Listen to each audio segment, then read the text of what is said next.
This was not a good night for the president. Everything he touched was a loser. Trump hasn't been this embarrassed since he found out there was a Donald Trump Jr.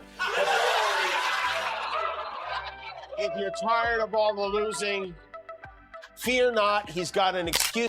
I hope that you'll forgive me if I'm a little angry that we are indifferent to his erratic behavior, his obvious mental decline, his history as a convicted. What happens when late-night comedy royalty teams up with presidential elegance? You get Jimmy Kimmel and Michelle Obama destroying Donald Trump and J.D. Vance like it's a roast disguised as a therapy session. Kimmel drops burn so brutal they need Secret Service protection, while Michelle's calm takedown could qualify as a humanitarian intervention. Buckle up, this isn't politics, it's a comedy roast disguised as democracy, and everyone's about to get emotionally evicted. It was a tough night personally for the vice president. It was a tough night personally for the vice president. J.D. Vance's half-brother, I didn't even know J.D. Vance had a half-brother, but he does. V.D. Vance lost his bid to become mayor of Cincinnati. And even though he got J.D.'s endorsement, he lost by more than 56 points. I want to know who's going to tell him that the job he's currently seeking might just be one of those black jobs. Jimmy Kimmel just redefined the meaning of savage. J.D. Vance suddenly looks like the human embodiment of a participation trophy flopping around in public like a reality TV contestant who accidentally wandered into a political debate. Meanwhile, Donald Trump is having a meltdown so intense it's probably visible from space, an emotional solar flare threatening satellites and Twitter threads alike. With him, he wrote, Trump wasn't on the ballot and shutdown were the two reasons that Republicans lost elections tonight. Now, if Republicans had won and he wasn't on the ballot, would he take credit for that? Oh, yes, he definitely would, but he lost. And then he posted this. He posted, and so it begins, which was either a response to Mamdani winning the mayoral race or he just sat down. Kimmel doesn't waste time. He doesn't do subtlety is for salads, not public humiliation. Every jab lands with the precision of a drone strike aimed straight at someone's ego. It's brutal, unrelenting, and absolutely mesmerizing to watch. Trump's reactions are textbook chaos, eyebrows shooting up like they've got their own zip code, hands flailing as if trying to swat an invisible swarm of accountability. This morning, he threatened to delay SNAP benefits to the 42 million Americans who need them until the shutdown is over. And then his press secretary had to go out there and walk that back because he legally can't do it. It really is amazing. The president says one thing, the White House says another, entirely different. It's like the one hand doesn't know what the other tiny, bruised, makeup-covered, greasy, genitalia-grabbing, Sharpie-stained baby hand. Kimmel makes a casual comment about legacy, and suddenly Trump is mid-spiral wondering if he's being haunted by his own highlight reel. Meanwhile, J.D. Vance tries to navigate the storm but ends up drowning in a sea of punchlines, each one more devastating than the last. He forces a smile, but there's only so long you can pretend not to be the butt of every joke in America. Our leader celebrates Americans losing their livelihoods because he can't take a joke. Now he's openly rooting for NBC to fire Jimmy Fallon and Seth Meyers and the hundreds of Americans who work for their shows who don't make millions of dollars. And I hope that if that happens, or if there's even any hint of that happening, you will be 10 times as loud as you. And just when you think the room can't get any more awkward, Michelle Obama enters armed with nothing but words and that legendary poise that makes even the most self-important egos feel like toddlers caught stealing cookies. She doesn't need theatrics or microphones. She has the uncanny ability to dismantle people with calm surgical precision, one measured statement at a time. Donald Trump is the wrong president for our country. He has had more than enough time to prove that he can do the job, but he is clearly in over his head. He cannot meet this moment. He simply cannot be who we need him to be for us. It is what it is. Trump tries to respond, but it's like watching a toddler squabble with a Nobel laureate, futile, frustrating, and completely one-sided. J.D. Vance looks like he's being slowly digested by polite, intellectual disdain. Every time he opens his mouth, there's a pause just long enough for him to realize he should have stayed home. The tension is a full-blown national emergency.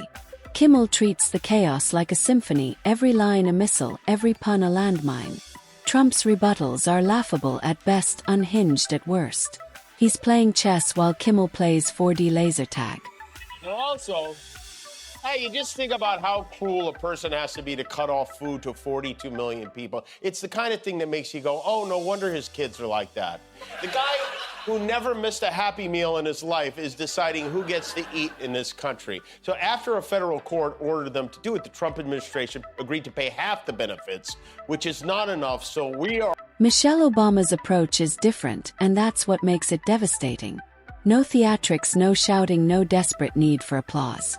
Just calm, undeniable logic delivered with elegance that makes J.D. Vance look like he's explaining algebra to a cat. Every point lands, and the silence that follows is suffocating. Trump flails, J.D. flounders, and Kimmel casually drops a reference to something Trump has never grasped: history. The reaction, priceless.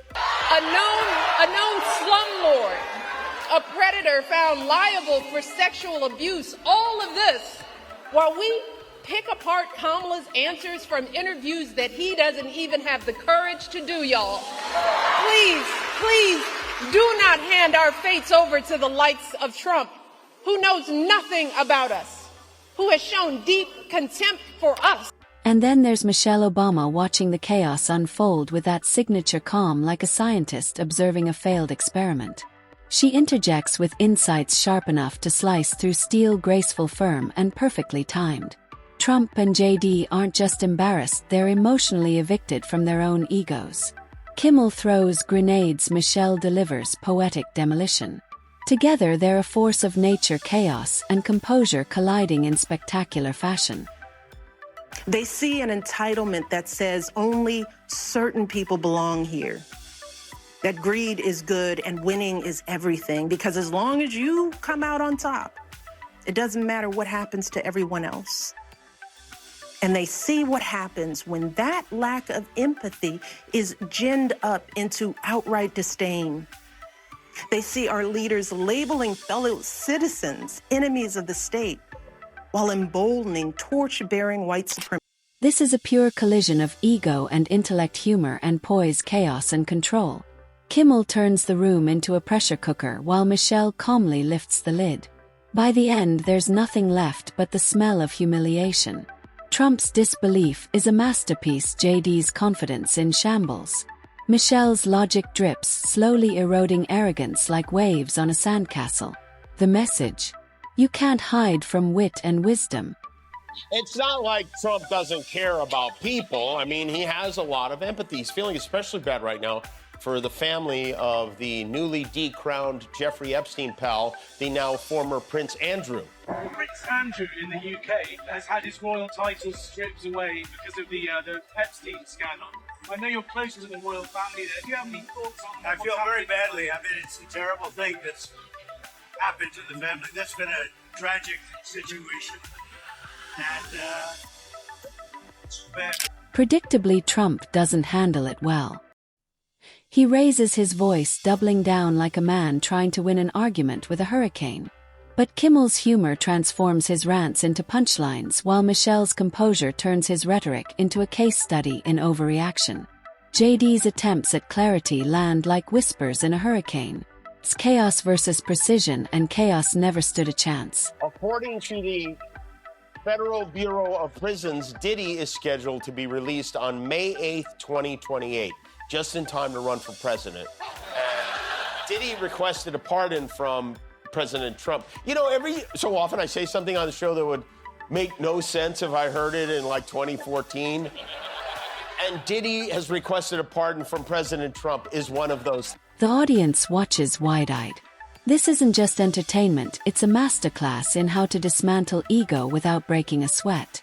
Trump and J.D. Vance learn the hard way that bluster only goes so far.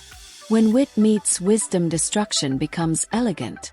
Michelle's precision hits like an intellectual hurricane. Kimmel's chaos amplifies every blow. It's beautiful, brutal, and unforgettable. For years, Donald Trump did everything in his power to try to make people fear us. See, his limited, narrow view of the world made him feel threatened by the existence of two hard-working, highly educated, successful people who happen. As the spectacle ends, Kimmel and Michelle's brilliance lingers, perfectly poised, effortlessly cruel, and undeniably hilarious. JD's self-preservation act collapses while Trump thrashes between outrage and confusion. Kimmel anticipates every move Michelle dismantles with precision.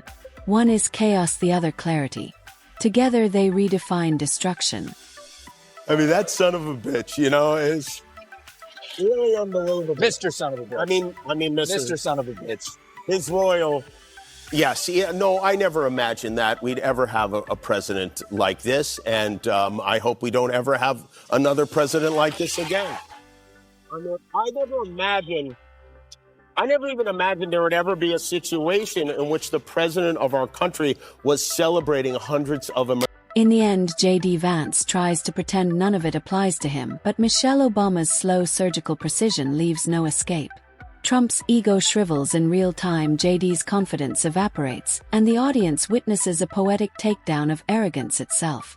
Kimmel's humor is wild brilliance, Michelle's intellect divine precision. Two forces proving that when wit meets wisdom, nothing survives, least of all inflated egos.